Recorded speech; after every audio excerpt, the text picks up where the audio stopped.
सत साहिब सतगुरुदेव की जय।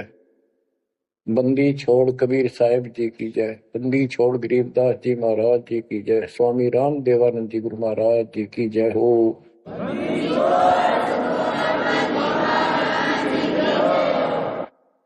सर्व संतों की जय, सर्व भक्तों की जय, धर्मी पुरुषों की जय।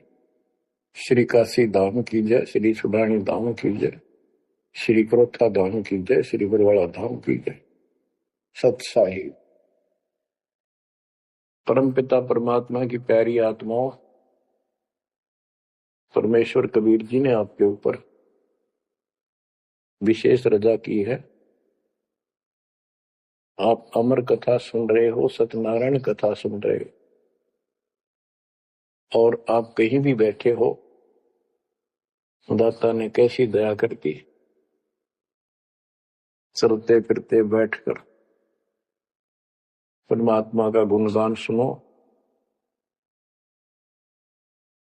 बच्चों, ये सत्संग जो है ये आध्यात्मिक पढ़ाई है, ये आध्यात्मिक शिक्षा है। इसको समझने के लिए भी काफी समय की आवश्यकता है। जैसे बच्चे स्कूल जाते हैं, यानी 15-16 वर्ष तक तो वो टोटली फ्री होते हैं। अपनी पढ़ाई करो, ट्यूशन लगवाओ, क्लास में पढ़ो। तो ऐसे करते करते वो विद्वान बन जाते हैं, डॉक्टर बन जाते हैं, इंजीनियर बन जाते हैं और बड़ी बड़ी शिक्षाएं प्राप्त कर लेते हैं। इसी प्रकार आपको ये आध्यात्मिक लेक्चर अटेंड करते रहना चाहिए। संसारिक काम भी करो, शिक्षा ग्रहण भी करो, लेकिन ये शिक्षा साथ जरूर ग्रहण करो। इसके बिना सब व्यर्थ है। वो तो सिर्फ पेट के लिए, रोजी रोटी के लिए। जो भी कर्म हम करते हैं सब रोजगार के लिए होता है, और वो रोजगार करते करते नुकसान हो जाता है। सब कुछ करते करते हानि हो जाती है, कोई लाभ नहीं मिलता। इधर कमाते हैं, उधर रोग हो जाता है, यहां से कमाया उधर खत्म हो गया। तो परमात्मा के चरणों में आने के बाद, इसकी शरण आ जाने के बाद, तो ये इस तरह के कष्टों को कम कर देगा। परमात्मा की महिमा भी ना सुने, भक्ति ना करें और काम में ज्यादा ध्यान दें, कभी नुकसान ना हो जाए। और वो करते करते हो जाता है, फिर घर के रहते ना गांठ के। इसलिए काम अवश्य करो, पर इसमें नागा ना करो। परमात्मा की महिमा अवश्य सुनो और भक्ति डेली करो। सुबह दोपहर शाम के परमात्मा की स्तुति। आजकल तो अनपढ़ भी कर सकते हैं, मोबाइल घर घर है, उसमें लगाओ आरती सुबह दोपहर शाम की, आराम से सुनो। काम भी करते रहो, खाना बना रहे हो, आरती चल रही है, बहुत बढ़िया, ध्यान आरती में रहेगा। जैसे ड्राइवर गाड़ी चलाते हैं, ड्राइविंग तो बहुत सावधानी का काम होता है, लेकिन उसमें बातें करते रहते हैं, वो चलाता भी रहता है। इसी प्रकार इस समय का ऐसे सदुपयोग करो, श्रवण भी करो, गाड़ी भी चलाओ, तो आरती भी लगा लो, उसके अंदर चलते रहो, सुनते रहो। तो परमात्मा ने आपके ऊपर रजा करने में कसर नहीं छोड़ रखी। और अब आप भी चौकस हो जाओ, सतर्क हो जाओ, समर्पित और दृढ़ हो जाओ। तो बच्चों, ये है वो तत्व ज्ञान। और अभी तक तो हमारे को अध्यात्म का सिर पैर भी ज्ञान नहीं था। और जब तक बच्चों हमें विश्वास नहीं होता कि परमात्मा कौन है, इसका प्रमाण कहाँ है, कहाँ प्रूफ है, और हमारी आत्मा इस बात को नहीं स्वीकार कर लेती क्या सचमुच यही सत्य है, तब तक हम भक्ति भी करते रहते हैं और आत्मा अस्थिर रहती है, मन अस्थिर रहता है, कोई भी कोई साधना बताता है हम उसी को करने के लिए तत्पर हो जाते हैं। वो पहले वाली तो छोड़ते नहीं और भी शुरू कर देते, क्योंकि हमें चाह है परम पिता की। हमें इस बात का एहसास है कि एक शक्ति है जो हमारे दुखों का निवारण करती है, किस्मत से भी अलग देती है। किस्मत में दुख आया, प्रारब्ध में कष्ट हुआ, तो हम उसके निवारण के लिए किधर झाड़ फूक वालों के पास, कहीं हाथ दिखाने गए, कहीं पहाड़ों पर किसी ने बताया वहां गए, व्रत रखने को कहा वो रखा। हमने हर तरह से कोशिश की कि कोई सुख प्राप्त हो, ज्यादा धन प्राप्त हो, लेकिन ऐसा कुछ नहीं हुआ। वैसे कभी इत्तेफाक से कोई दाव लग गया, कोई हटकर कोई ऐसा लाभ होता दिखा हो गया, वो होना तो था कर्म का, प्रारब्ध में आ गया कोई और वो सूत बैठ गया, और हम और दृढ़ हो गए उन्हीं पूजाओं पर, उन गलत साधनाओं पर जो गीता में मना कर रखा है। दास अपनी बताता है ये आपके साथ भी अवश्य हुई है, आपको अब एहसास होगा। जैसे दास बचपन से रामकृष्ण और विशेषकर विष्णु जी का, कृष्ण जी का विशेष भक्त रहा है, इसके साथ हनुमान जी के प्रति भी लगन में, तड़प में, चाह में कोई कमी नहीं थी। इस कारण से मंगलवार का व्रत रखना, किसी ने बता दिया कि सालासर एक स्थान है जहां पर हनुमान जी का बहुत प्रसिद्ध मंदिर है और वहां जाने से सारे सुख हो जाते हैं। तो दास सिरसा सर्विस करता था, हरियाणा का एक शहर है, पंजाब से सटा हुआ डिस्ट्रिक्ट है। वहां से पता चला तो दास बैठ कर ट्रेन में सालासर पहुंचा, शुरू उतरा वहां से अन्य साधनों से। वहां एक छोटा सा गांव सालासर, वहां एक छोटा सा मंदिर और उसमें एक पत्थर की मूर्ति, तो उसकी शक्ल भी ठीक सी को हनुमान का वो आइडिया लगाया गया था। उस समय यह सन 1978 की बात है। ऐसा कोई वहां पर ज्यादा भीड़ नहीं होती थी, हम सुबह आराम से दर्शन कर लेते थे। हद से हद 500-400 आदमी जाते थे। फिर देखते देखते 10 साल में वहां पर टेढ़ी मेढ़ी लाइन बनने लगी, यानी 4-4 घंटे में नंबर आने लग गया। और उस दौरान जैसे भी कोई राहत मिली, जैसे सर्विस लगी, पढ़ते थे, पास होते चले गए, हनुमान जी और श्री कृष्ण की जय जयकार।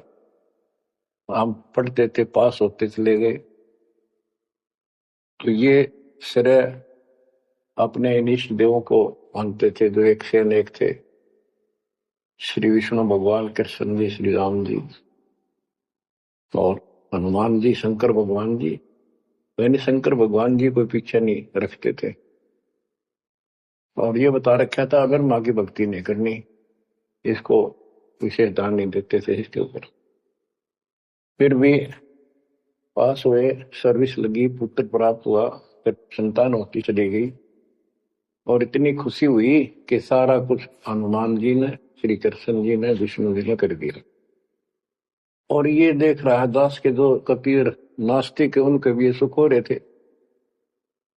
तो बात ये है, अब पता चला कि ये साधना वो सुख देने की थी नहीं जो हम इन कैसर कर रहे थे, यकीन से होगा इनको श्रेय दे रहे थे। तो बच्चों, कबीर पीछे लग गया जाऊं था मैं लोक वेद के साथ, मार्ग में सतगुरु मिले, दीपक ले दिया हाथ। इस भक्ति के सफर में हम लोक वेद के आधार से इधर उधर भटक रहे थे, सही मार्ग मिला नहीं था और कभी भी मंजिल प्राप्त नहीं कर सकते थे। ठीक है, हमारी तड़प थी तो भगवान भी मिले। जैसे वेदों में प्रमाण है, ऋग्वेद मंडल नंबर 9 सूक्त चम्मन मंत्र 3 में कि परमात्मा सबसे ऊपर के लोक में बैठा है। फिर ऋग्वेद मंडल नंबर 9 सूक्त 82 1 2 3 में, ऋग्वेद मंडल नंबर 9 सूक्त 86 के 26 27 में, ऋग्वेद मंडल नंबर 9 सूक्त 96 के 16 से 20 तक, ऋग्वेद मंडल नंबर 9 सूक्त 94 का मंत्र 2, 95 का मंत्र नंबर 1। इन सब में मिलाकर एक निष्कर्ष निकलता है कि परमात्मा ऊपर से गति करके आते हैं और यहाँ अच्छी आत्माओं को मिलते हैं। एक कविता काव्यनों यानी लोकोक्तियों, शब्दों, वाणियों, साखियों के माध्यम से अध्यात्म ज्ञान अपने मुख कमल से बोलकर सुनाते हैं और वो एक कवि की तरह आचरण करते हुए वर्जम घूमते फिरते और अपने मुख कमल से वाणी बोल करके भक्ति की प्रेरणा करते हैं और गुप्त भक्ति के, परमात्मा की साधना के गुप्त मंत्रों का आविष्कार करते हैं। जैसे गरीबदास जी ने बताया है, कबीर साहब बताते हैं, गरीब सोहम शब्द हम जग में लाए, सार शब्द हमने गुप्त छिपाए। यानी सोहम शब्द किसी भी ग्रंथ शास्त्र में, जिनको हम शास्त्र मानते रहे हैं 600 साल पहले उनमें नहीं है। और सोहम नाम का प्रचलन बहुत पहले से चल रहा है, पर इन किताबों में नहीं था। क्योंकि कबीर साहब कहते हैं, हम बैरागी ब्रह्म पद सन्यासी महादेव, सोहम मंत्र जय शिव जी को करे हमारी शेष। उनको ज्ञान समझा सबको, ज्ञान इतना गजब का है, एक बार आत्मा जरूर पकड़ लेती है और नाम की भी इच्छा करती है, तो उस समय जब परमात्मा अपना ज्ञान सुना रहे होते हैं, काल निकल जाता है उस आत्मा से और आत्मा ध्यान से सुनती है, सत्य मान लेती है। तो इन्होंने ब्रह्मा जी ने, विष्णु जी ने, शिव जी ने सबने नाम दे दिए। इनमें सॉफ्टवेयर लगा दिया परमात्मा ने। विष्णु जी में हरियम का, शिव जी में सोम का, ब्रह्मा में ओम का, और वही आज हमारे को लगा दिया। अब हम अपना काम इनसे डायरेक्ट ले रहे हैं। तो कहने का भाव ये है कि जिस समय परमात्मा अपना ज्ञान सुनाते हैं, काल भाग जाता है। परमात्मा के वहां से आते ही काल प्रवेश कर जाता है, उनकी बुद्धि को फेर देता है। इसी कारण से दोबारा इन्होंने परमात्मा की वाणी सुनी नहीं, विचार नहीं सुना और ये धोखा खा गई। हमने भी बहुत बार धोखा खा लिया, संकों बार हम ये कष्ट उठा चुके और ये धोखा खा चुके हैं। तो अपने भगवान को छोड़कर इन बकवादा बड़े रहे। मानुष जन्म पाएकर खोवे, सतगुरु विमुखा युग युग रोए। बच्चों, गिरीश सतगुरु संगत छोड़कर लाख वर्ष जप कीन, इंद्रिय क्रम ना मोक्ष होए, अरे काल के आदि। जैसे आपको बार बार समझाया जाता है कि सतगुरु से विमुख होने के बाद हम आज से 600 वर्ष पहले परमात्मा से विमुख हुए थे। उसके बाद हम पता नहीं किन किन धर्मों में जन्मे, कभी भक्ति की कभी ना की। भक्ति करते थे और भक्ति ही नहीं थी, लेकिन मालिक फिर भी हमें उन प्रत्येक मानव शरीर में मिले हैं और सच्ची राह दिखाई है। हमने कुछ दिन की साधना अवश्य की है, फिर छोड़ दी, और जिसके कारण परमात्मा हमें चार्ज कर गए। उस चार्जिंग के कारण आज तक आपके हृदय में मालिक की चाह और भक्ति की तरफ बनी हुई थी और मनुष्य जीवन मिलते रहे। क्योंकि हम 600 साल पहले गुरुद्रोही नहीं हुए थे, सतगुरु विमुख हो गए थे। सतगुरु विमुखा युग युग रोए, मानुष जन्म पाकर खोए। एक उदाहरण देता हूं। एक राबी नाम की लड़की, जिसको राबिया भी कहा, मुसलमान धर्म में जन्मी, वह पिछले सतयुग से मालिक के उनके साथ लगे थे अपनी बेटी को, अपनी आत्मा के। गरीबदास जी ने बताया है कि कबीर साहब बताते हैं, दो दिन मेरी शरण है, यानी एक बार किसी युग में चाहे वो 10 दिन भी नाम ले ले फिर छोड़ दिया वो, मालिक उसको अपने खाते में खींचता है और फिर उसको धीरे धीरे धीरे धीरे, देखो अपने पिता को देखो हमारे लिए कितना कष्ट उठा रहे, उसको धीरे धीरे चार्ज करते रहते हैं, चार्ज करते रहते हैं, भक्ति की तरफ जन्म जन्मांतर बढ़ाते रहते हैं। उसी कर्म अनुसार, उसी क्रिया में वो लड़की आत्मा शराबी बनी हुई थी, मुसलमान घर में जन्म था, 12-13 साल की बेटी थी, भेड़ बकरियां चरा रही थी और वो सारी सृष्टि के रचनहार हमारे पिता अपनी बेटी के लिए उस जंगल में पहुंच गए, घास फूस पर बैठ के जाकर बेटी के पास मुसलमान धर्म जिंदा का रूप बनाया। हमारे अंदर एक धर्म कर्म की ये भी एक समस्या है कि हम अपने धर्म वालों को महत्व देते हैं, दूसरों से नफरत करते हैं, ये काल की चाल है। इसलिए दाता सौ सब क्षेत्र में करूं अपने धन के काज, हिरण्यकशिपु जो मार दूं नरसिंह के साथ। इब्राहिम सुल्तान दम के बंदी बन के चले गए, एक नौकरानी बन के चले गए। क्या पड़ा था उनको? कोरडे खाए, नौकर बने, अपने बच्चे को नरक से निकालने के लिए कि तुम बालक हो, बुद्धि छोटी है, बच्चे की बुद्धि इतना काम नहीं करती, इस ज्ञान से आपकी बुद्धि विकसित होगी, आप कुछ दिनों में संकेत समझने लग जाओ। अब जैसे राबी को मालिक ने समझाया,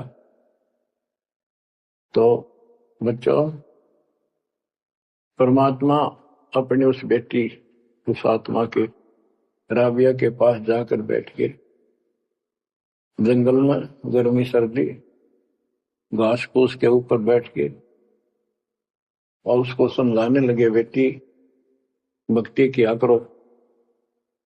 तो बच्ची थी जैसे उस धर्म के अंदर जन्मी थी, उसमें जो साधना बताते थे उसको कहती कि हम करते हैं, ऐसे करते हैं, नमाज करते हैं, ईद बकरीद मनाते हैं। तो परमात्मा ने उनको काफी समझा, कई दिन लगातार जाते रहे, फिर चले जाते फिर आ जाते। अंत में लड़की ने स्वीकार कर लिया, भगवान मुझे वो सच्चा राह बता दो जिससे मोक्ष मिले। परमात्मा ने उनको मंत्र दिए, ये मंत्र दे दिए पांचों, लेकिन ये नहीं बताया ये किस किस के हैं, क्योंकि इसके बताने की जरूरत भी नहीं है। या तो चाबी है, किसी भी खजाने की है या कोई और सामान वाले की है, उस ताले के लाओ खुल जाएगा और उसमें जो सामान है आपको मिल जाएगा। फिर भी याद होना आवश्यक है कि ये इसमें यू सामान है, इसमें यह सामान है। तो लड़की ने कुछ दिन मालिक की साधना की, 4 वर्ष। उसके बाद समाज के दबाव में शानी होगी, उसने यहां तक फैसला कर लिया कि ये तो संस्कार बढ़ते चले जाते हैं, शादी ही नहीं कराऊंगी, विवाह नहीं कराऊंगी। उसने निकाह करने से मना कर दिया। माँ बाप ने कोशिश की लेकिन बिल्कुल स्पष्ट शब्दों में कह दिया, मैं विवाह नहीं करूंगी, मैं अल्लाह खुदा को प्राप्त करूंगी। माँ बाप परेशान हो गए कि बच्ची है, इसने तो जिद लगा ली और इसका जीवन कैसे पार होगा, कैसे पास होगा, तो हो ही नहीं सकता। माँ बाप ने कहा, बेटी या तो निकाह कर ले, नाम दोनों मरेंगे। लड़की ने सोचा चल माता पिता की हत्या का क्यों सिर पर दोष लूं, आगे अपने पति से बात कर रहे हैं। निकाह हो गया। मुसलमानों के अंदर लड़की से अपनी राय पूछी जाती है विवाह के समय कि क्या आपको ये निकाह कबूल है। लड़की यस कर देती है तो विवाह होता है, न तो नहीं होता। ये स्वतंत्रता बेटी को है। उसने यस कर दी, विवाह होगा। उनका पति बहुत बड़ा अधिकारी था, अफसर था, साहब था। मुसलमानों में एक से अधिक विवाह भी हो जाते हैं, सामान्य बात है। तो उसने यही विचार किया था कि तो शादी और कर लेगा, वहां दबाव बनाऊंगी ना तो मर जाऊंगी और क्या इलाज है। तो उसने अपने पति से अपना उद्देश्य बता दिया, मैं भक्ति करना चाहती हूँ, मेरी कतई तमन्ना नहीं है कोई शादी और बच्चे पैदा करने की। यदि आप मेरे साथ जबरदस्ती करोगे तो मैं सुसाइड करूंगी। उनका पति भगवान से डरने वाला मुसलमान था, वास्तव मुसलमान था। उसने कहा, राबिया आपने निकाह कबूल क्यों किया, ये बताओ। उसने कहा कि मेरी मजबूरी थी, मेरे माता पिता मर जाते, मैं वो दोष नहीं लेना चाहती थी। उनका भी काम बन गया कि आप बताओ आपका क्या इरादा है। मेरा फाइनल है, या तो मौत या अपनी भक्ति करूंगे। इतना दृढ़ विश्वास देखकर उसने कहा कि राबिया कोई बात नहीं, आप भक्ति करो, मैं अल्लाह के मार्ग में बात नहीं बन सकता, मैं भी भगवान से डरने वाला हूं। लेकिन जैसे आपकी लोक लाज के कारण आपके पिता की समस्या प्रबल थी, इसी प्रकार समाज हमारा भी है, लोक लाज हमें भी है। आप मेरी दृष्टि में, मेरी तरफ से तो मेरी सिस्टर होगी, समाज की दृष्टि में मेरी वाइफ बनकर रहना होगा। वो बोली मुझे मंजूर है। उसके लिए अलग व्यवस्था कर दी, अपनी भक्ति कर, किसी चीज की कमी नहीं आने देंगे। उसने अपनी और शादियां कर ली। अब वो 50 साल की होगी, सब देखा कि ये तो बिल्कुल देवी का रूप है, पलक भी उठाकर नहीं देखती। ये पिछले संस्कार थे, वो बैटरी चार्ज थी, उसमें चाह थी, आगे बैटरी लगी नहीं है, धीरे धीरे नष्ट होगी। या रोड मारा काल मारी, ये बहुत बड़ा षड्यंत्र है। सतगुरु कबीर साहब ने इसको कोई खोल नहीं सकता, इसे बचा भी नहीं सकता। इसलिए सतगुरु की शरण नहीं छोड़नी चाहिए। उसने अपने पति, जो संसारिक दृष्टि के पति से कहा कि मैं हज करने जाना चाहती हूँ। उसके पति ने कहा, बहुत खुशी की बात है, मुझे पुण्य मिलेगा आपके सहयोग में, और कोई व्यवस्था ऊंट घोड़े की करवा देता हूँ, उस पर आराम से बैठ कर जाइए। बोली नहीं, मैं पैदल जाऊंगी, क्योंकि ये आस्था हमारी भगवान के प्रति अहंकार में नहीं, ऐसे जावा तो बढ़िया है, ये वो शुरू से धारणा है। उस समय साधन भी नहीं होते थे, ऊंट घोड़े होते थे, रेगिस्तान में ऊंट ही चलते थे। वो बोली नहीं, मैं पैदल जाऊंगी। राबिया पैदल जा रही थी, रास्ते में कुआं था, उसको बाल्टी और रुसा नहीं था। एक कुतिया वहां पर बहुत बुरी तरह रो रही थी, कभी कुएं की तरफ जा रही थी, राबिया के चरणों की तरफ आ रही थी। वो समझ गई कि प्यासी है और साथ में बच्चा है, मरेगी की बच्चे भी मरेंगे। आओ देखा ना ताओ देखा, दया बिना दरवेश कसाई। वो दरवेश थी, संत थी, दयालु थी, असली मुसलमान थी।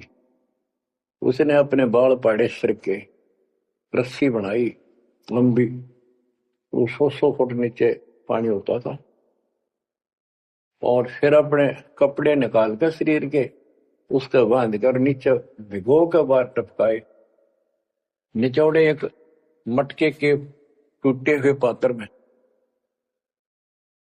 कुतिया ने जी भर का पानी पिया, और लड़की ने अपने जो सिर के बाल पाड़े, थोड़ा बहुत खून निकला था, रक्त, ब्लड को साफ किया, कपड़े पहन लिए, मक्का के लिए चलने लगी। वो मक्का उठ के कुएं के साथ आकर खड़ा हो गया। लड़की ने तो जाना ही मक्का में था, एकदम प्रवेश कर गई। उधर इब्राहिम सुल्तान अदम की पहले बॉडी में वो आत्मा गई हुई थी, क्योंकि परमात्मा उनको भी प्रेरित करते हुए आ रहे थे। जो इब्राहिम सुल्तान अदम बाद में सम्मान बना,